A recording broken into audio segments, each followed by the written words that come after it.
اپنے باپ حضرت علی کی یاد آیا کرتی تھی تو میں تیری ٹانگوں کو دیکھ لیا کرتا تھا۔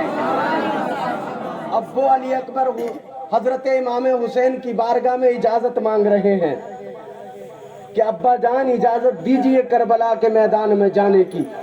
آخرکار حضرت امام حسین کی آنکھوں سے آنسو جاری ہیں، اجازت دے دیتے ہیں۔ حضرت علی اکبر رضی اللہ تعالی عنہ کربلا کے میدان میں جاتے ہیں اور جا کر ان یزیدیوں کے لشکر میں گھس جاتے ہیں۔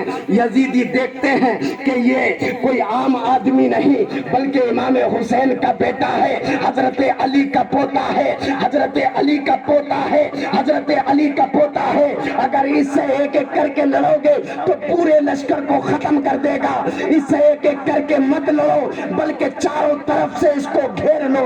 حضرات محترم، چاروں طرف سے حضرت علی اکبر کو گھیرا جاتا ہے اور شہید کر دیا جاتا ہے۔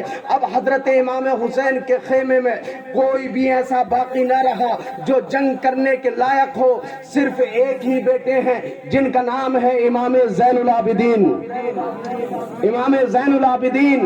لیکن امام حسین کی زندگی کو پڑھو مسلمانوں تو وہ صبر کا پہاڑ ہے۔ امام زین العابدین کی عمر 22 سال ہے، طبیعت اتنی خراب ہے کہ اپنے بستر پہ خود بھی نہیں اٹھ سکتے، لیکن امام حسین کی باری آ جاتی ہے۔ اب جو ساتھ والے تھے سب شہید ہو چکے، عباس علمبردار شہید ہو چکے، حضرت اون محمد شہید ہو چکے، حضرت قاسم بن حسن شہید ہو چکے، ان کے بڑے شہزادے حضرت علی اکبر شہید ہو چکے، حضرت علی اصغر شہید ہو چکے۔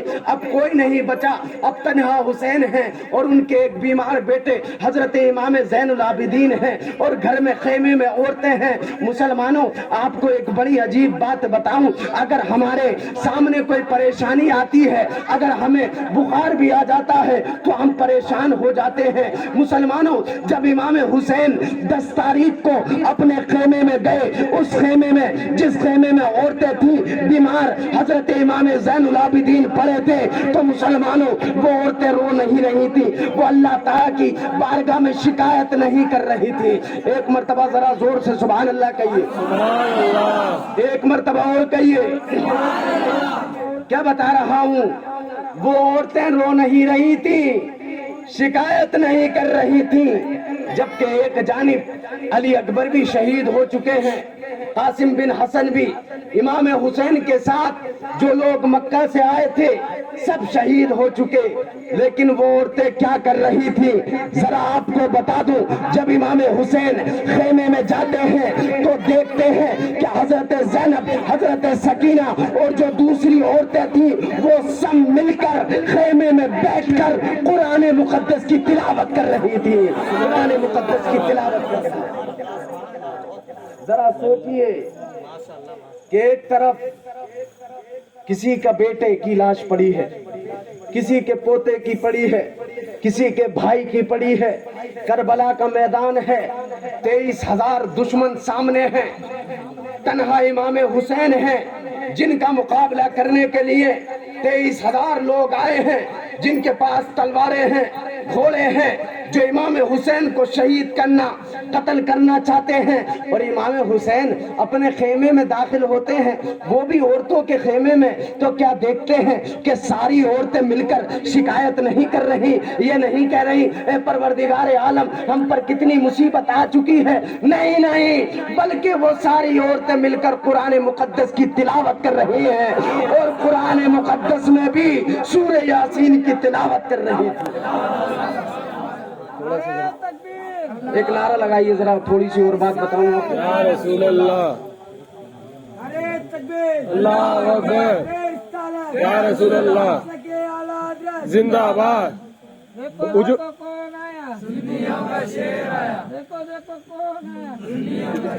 حضور تاج الشریعہ، ماشاءاللہ ماشاءاللہ، بستی بستی قریہ قریہ، بستی بستی قریہ قریہ، تاج الشریعہ، تاج الشریعہ۔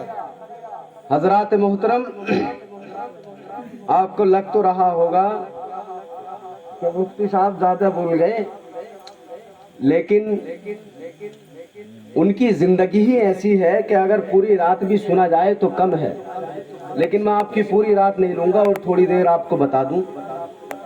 امام حسین جب اپنے خیمے میں جاتے ہیں تو کیا دیکھتے ہیں کہ عورتیں قرآن مقدس پڑھ رہی ہیں، اور ماشاءاللہ وہی قرآن پڑھانے کے لیے آپ نے مدرسہ بنایا۔ سبحان اللہ، یہ قرآن کی تعلیم بھی ملتی ہے ہمیں کربلا کے میدان سے۔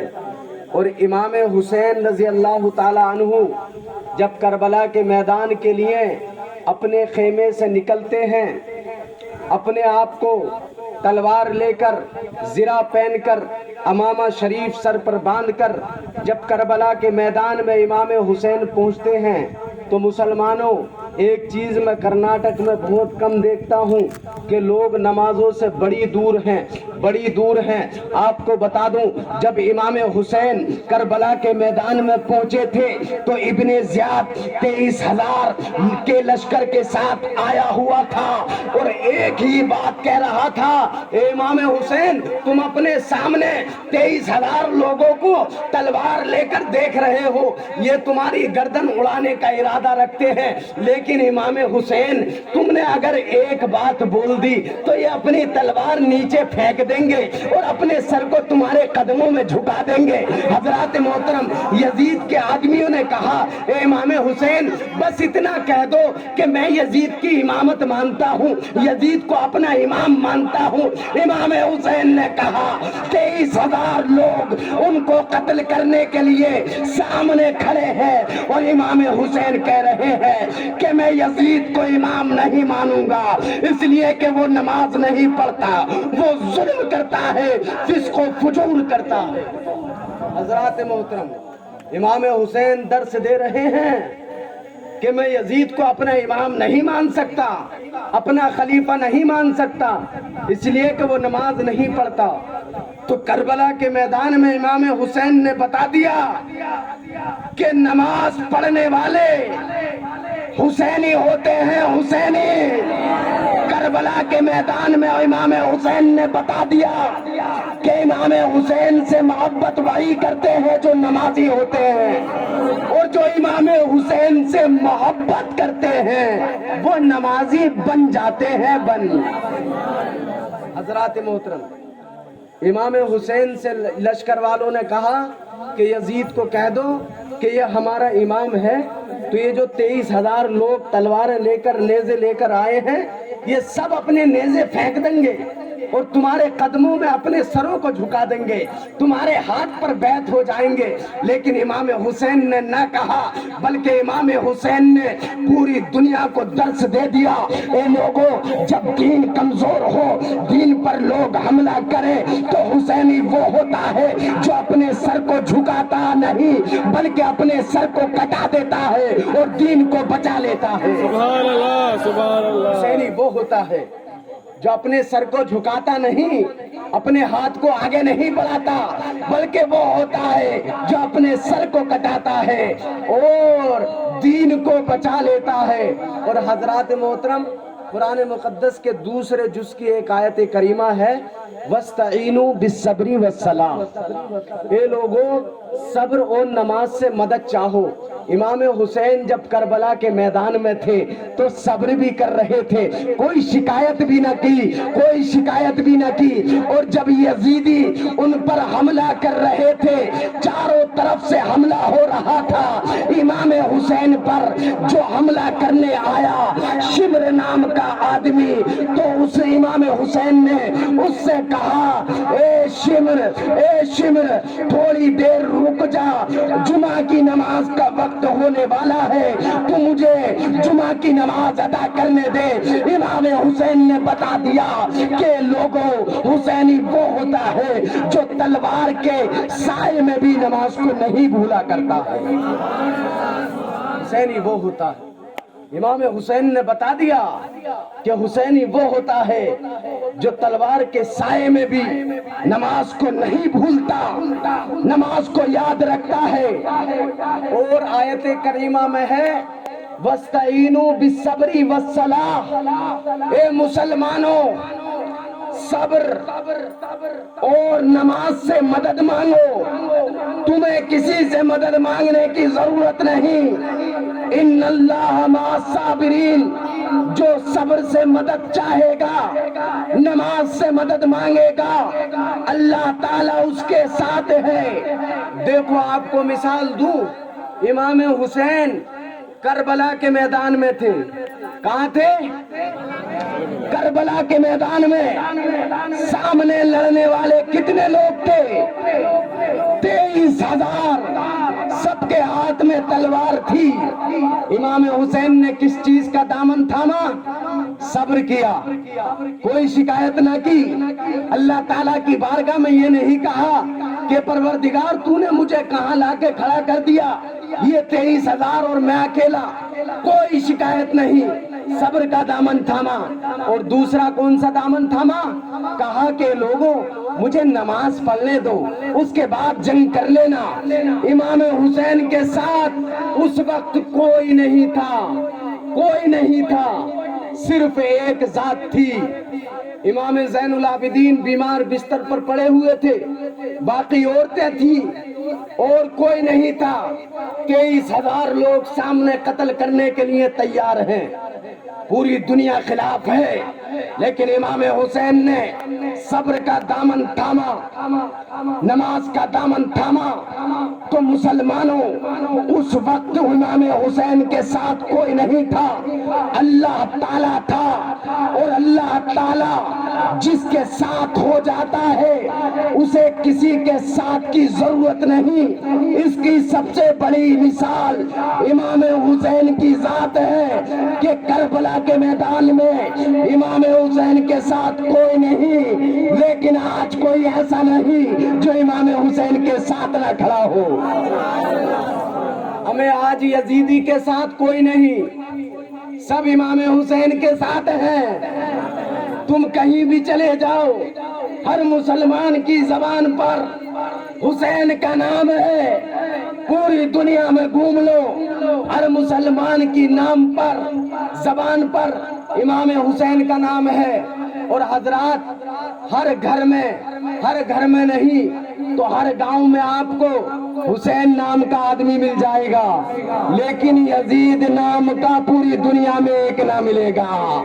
پتا چلا کہ یزید کے ساتھ اس وقت 23,000 کا لشکر تھا، اور حسین کے ساتھ میرے رب کی ذات تھی، اور وہ ذات امام حسین کے ساتھ ایسے تھی کہ قیامت تک امام حسین کو کسی کے ساتھ کی ضرورت نہیں۔ اللہ کے رسول صلی اللہ تعالی علیہ وسلم کے نواسے امام حسین نے کربلا کے میدان میں نماز کے دامن کو تھام کر صبر کے دامن کو تھاما، تو اللہ تعالیٰ نے انہیں ایسا نتیجہ عطا فرمایا کہ ساری دنیا کی مسلمانوں کی زبانوں پر امام حسین کے نام کو زندہ فرما دیا، اور دنیا میں بھی زندہ فرما دیا۔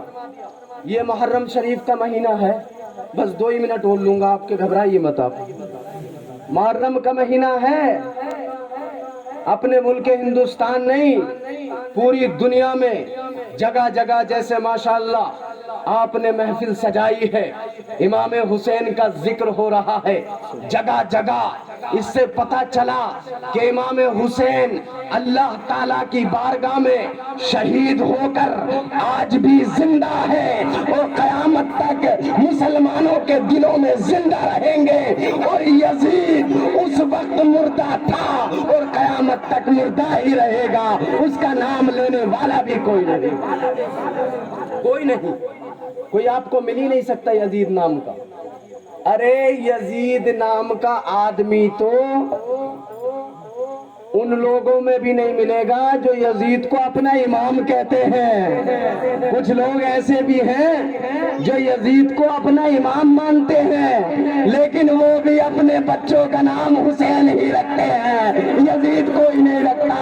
پتا چلا کہ امام حسین ہر مسلمان کے دلوں میں آج بھی زندہ ہے اور قیامت تک زندہ رہیں گے۔ اور آخری بات، جب قیامت برپا ہو جائے گی، سب لوگ جنت میں جائیں گے، جو دوزخ میں جانے والے ہوں گے وہ دوزخ میں جائیں گے، وہاں پر بھی امام حسین بادشاہ ہوں گے اور یہاں پر بھی بادشاہ تھے۔ ارے خواجہ معین الدین چشتی کہتے ہیں شاہ است حسین بادشاہ است حسین امام حسین یہاں پر بھی بادشاہ ہے، اور میرے نبی فرماتے ہیں اے لوگوں جنت میں امام حسین نوجوانوں کے سردار ہیں، نوجوانوں کے بادشاہ ہیں۔ تو آپ نے ان حسین کا ذکر سجایا ہے۔ اللہ تعالیٰ سے دعا گو ہوں کہ اللہ تعالیٰ جو میں نے باتیں کہیں ہم تمام کو عمل کرنے کی توفیق عطا فرمائے، جو خامی ہو اللہ رب العزت اس کو معاف فرمائے۔ ایک مرتبہ کلمہ طیبہ کا ورد کر لیجئے، اشہد ان لا الہ الا اللہ واشہد ان محمد رسول اللہ صلی اللہ تعالی علیہ وسلم، استغفر اللہ ربی من کل ذنب واتوب الیہ۔ السلام علیکم ورحمۃ اللہ۔